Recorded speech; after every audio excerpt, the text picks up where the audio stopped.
अगर आपके पास भी 5 से 6 लाख का बजट है और यूरोपियन टाइप यूनिवर्सिटीज़ में अप्लाई करना चाह रहे हैं और वो भी विदाउट इंग्लिश टेस्ट, तो आज की ये वीडियो एंड तक लाजमी देखिएगा।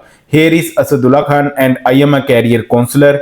इससे पहले भी रिगार्डिंग टू स्टडी अब्रॉड में वीडियोस बनाता रहता हूँ। आप मेरी प्रोफाइल विजिट करें, आपको काफ़ी हेल्पफुल वीडियोस मिलेंगी। आज मैं आपके साथ एक ऐसे कंट्री की इंफॉर्मेशन शेयर करने जा रहा हूं जहां अगर आप स्टडी वीज़ा अप्लाई करते हैं तो आपको जस्ट 5 to 6 लाख का बजट रिक्वायर्ड है और यहां यूनिवर्सिटीज़ भी आपको यूरोपियन लेवल की मिल जाएंगी और आपको इजी गेटवे भी मिल जाएगा यूरोप का। तो मैं बात कर रहा हूं तुर्की की।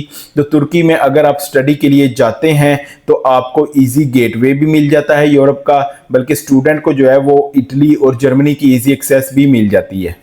तो अगर मैं बात करूं बजट की, तो तुर्की में जो है इनिशियल बजट जो है टिल वीज़ा वो आपको जस्ट 5 to 6 लाख का रिक्वायर्ड है। यहाँ पे जो यूनिवर्सिटीज़ की फीसिस हैं वो $3000 से स्टार्ट होके $7000 तक है और इसका भी जो है वो आपने $1000 to $4000 तक पाकिस्तान से पे करना है। हम नॉर्मली ऐसी यूनिवर्सिटीज़ में अप्लाई करते हैं जिनकी फ़ीस $3000 to $5000 तक हो।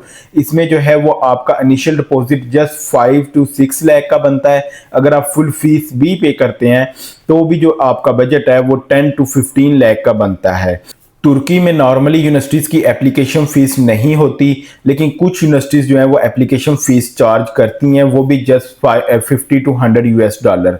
तो अगर इसके अलावा मैं बात करूं इंग्लिश टेस्ट की और स्टडी गैप की, तो तुर्की में जो है वो आपको किसी भी किस्म का इंग्लिश टेस्ट नहीं रिक्वायर्ड, लाइक आइट्स, पीटी या कोई और भी जो है वो इंग्लिश टेस्ट, किसी भी किस्म का आपको इंग्लिश टेस्ट नहीं रिक्वायर्ड। आपका एडमिशन जो है वो एमओई बेस पे होगा, यानी कि आपका जो एडमिशन है वो विदाउट इंग्लिश टेस्ट होगा। अब जो है वो स्टडी गैप और एंट्री रिक्वायरमेंट की मैं बात करूं तो तुर्की में जो स्टडी गैप है वो 10 ईयर तक का एक्सेप्टेबल है, यानी कि यहाँ पे जो है वो स्टडी गैप का आपको कोई इशू नहीं है। इसके अलावा एंट्री रिक्वायरमेंट की मैं बात करूं तो एंट्री रिक्वायरमेंट के लिए भी आपको जस्ट पासिंग मार्क्स रिक्वायर्ड होते हैं, यानी कि जस्ट 50% मार्क्स भी एक्सेप्टेबल हो जाते हैं अंडर ग्रेजुएट और पोस्ट ग्रेजुएट दोनों कोर्सेज के लिए।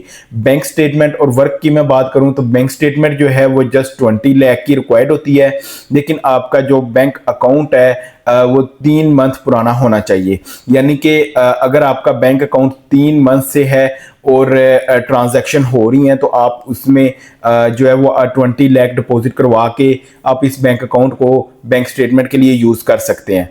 इसके अलावा वर्क की मैं बात करूं तो पोस्ट ग्रेजुएट स्टूडेंट के लिए जो वर्क है वो फुल टाइम अलो है, जबकि अंडर ग्रेजुएट स्टूडेंट को जो है वो सेकेंड ईयर से वर्क अलो होता है। फर्स्ट ईयर में अंडर ग्रेजुएट स्टूडेंट को वर्क अलो नहीं होता। अब अगर मैं बात करूं तुर्की की वीज़ा रेशो और पीएसडब्ल्यू की, तो तुर्की की जो वीज़ा रेशो वो 95 to 98% है, यानी कि तुर्की की वीज़ा रेशो बहुत अच्छी है। इसके अलावा पीएसडब्ल्यू की मैं बात करूं तो स्टूडेंट को आफ्टर स्टडी 6 मंथ से 1 ईयर तक का शॉर्ट टर्म वीज़ा मिलता है। इस वीज़े के दौरान जो है वो स्टूडेंट जॉब भी कर सकता है और इसके अलावा स्टूडेंट जो है वो नेक्स्ट यूरोप के किसी भी कंट्री में या यूके, ऑस्ट्रेलिया या कनाडा, यूएसए किसी भी कंट्री में जो है फर्दर भी अप्लाई कर सकता है। तो अगर आप भी इंटरेस्टेड हैं तुर्की स्टडी वीज़ा अप्लाई करने के लिए तो मेरा व्हाट्सअप नंबर मेरी प्रोफाइल में या इस वीडियो की डिस्क्रिप्शन में मौजूद है। आज ही अपने डॉक्यूमेंट शेयर करके अपनी असेसमेंट करवाएं और अपनी एप्लीकेशन